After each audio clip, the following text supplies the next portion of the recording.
తెలంగాణ ప్రభుత్వం గవర్నర్పై హైకోర్టుకు వెళ్లడం దురదృష్టకరమని బీజేపీ సీనియర్ నేత తల్లోజు ఆచార్య అన్నారు. బడ్జెట్కు గవర్నర్ అంతరాయం కలిగిస్తుందని భవన రాష్ట్ర ప్రభుత్వం పెట్టుకోవడమే తప్ప ఆయన చెప్పారు. పాడి కౌశిక్ రెడ్డిని ఎమ్మెల్సీగా గవర్నర్ రిజెక్ట్ చేసినప్పటి నుంచి తమిళసై అనేక సార్లు అవమానించపరిచారని చెప్పారు.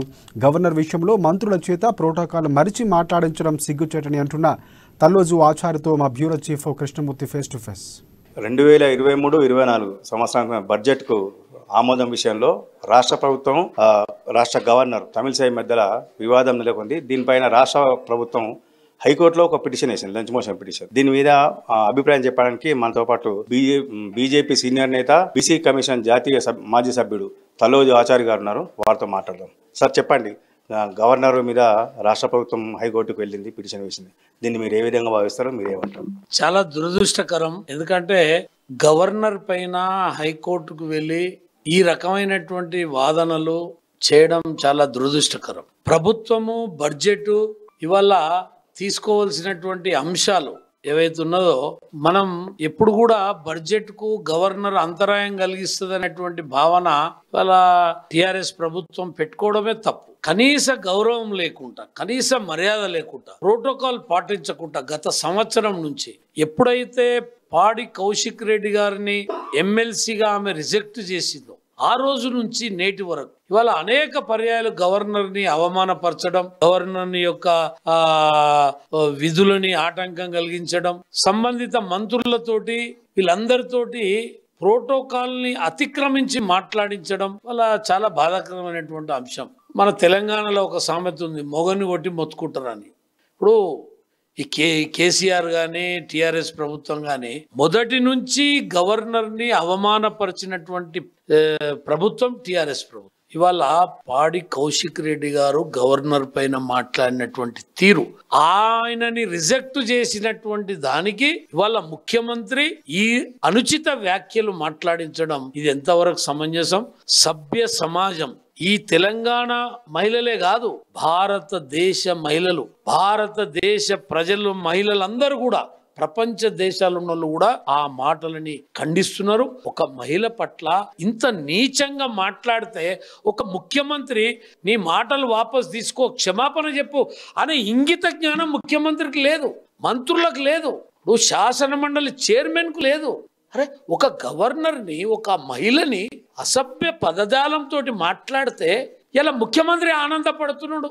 ఈయన బీఆర్ఎస్ పార్టీ పెట్టి, జాతీయ పార్టీ పెట్టి దేశ ప్రజలకి ఏం సంకేతం ఇస్తాడు? దీనికి జవాబు చెప్పమని. కాబట్టి ఆమె హుందాగా తెలంగాణ ప్రజల కొరకు, తెలంగాణ ప్రభుత్వానికి నేను పూర్తిగా సహకరిస్తానని అంటే కూడా ఇవాళ కేంద్ర ప్రభుత్వం మీద ఉన్న అక్కసుని గవర్నర్ మీద చేయడం, ఇలా గవర్నర్ మీద ఈ దుర్భాషలు మాట్లాడడం ఎంతవరకు సమంజసం?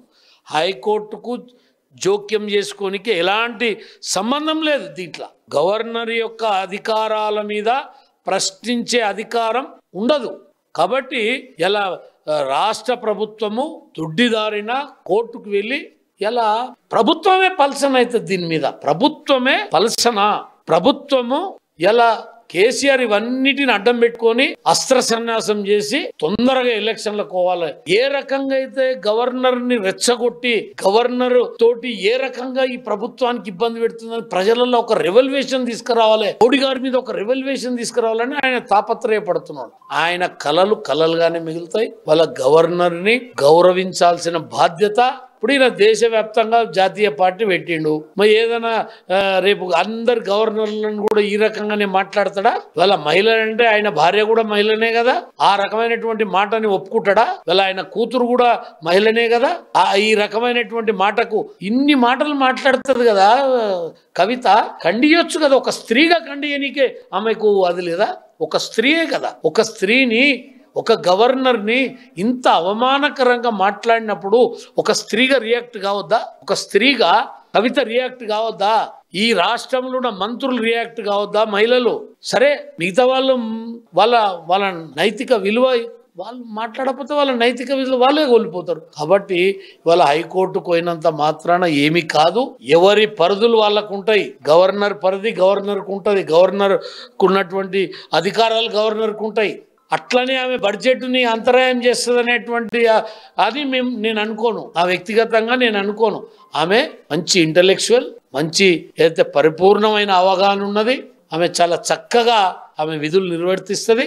చాతగానటువంటి దద్దమ్మలు వీళ్ళు పనికి వాళ్ళ మాటలు మాట్లాడి ఉన్నతమైన హోదాని, ఉన్నతమైన గవర్నర్ పదవిలో ఉన్నటువంటి ఆమెని కించపరిచి మాట్లాడితే సిగ్గుండాలే, ముఖ్యమంత్రికి సిగ్గుండాలే. నేను ఎందుకు చెప్తున్నా అంటే, ఒక మహిళ, తల్లి లాంటి మహిళని ఇంత అవమానపరిచేటట్టు ఈ దేశంలో ఎక్కడ ఉండదు, ఇంత నీచంగా మాట్లాడు. కాబట్టి దాని ప్రతిఫలం తప్పక వాళ్ళు తీసుకుంటారు, తప్పక వాళ్ళు పొందుతారు. దానికి ఏ రకంగా ఇవాళ తెలంగాణ ప్రజల, మహిళల ఆత్మ గౌరవాన్ని మొత్తం కూడా ఈ ఒక్క మాటతోటి వీళ్ళకు మహిళల మీద ఎంత గౌరవం ఉందో తేట తెల్లమై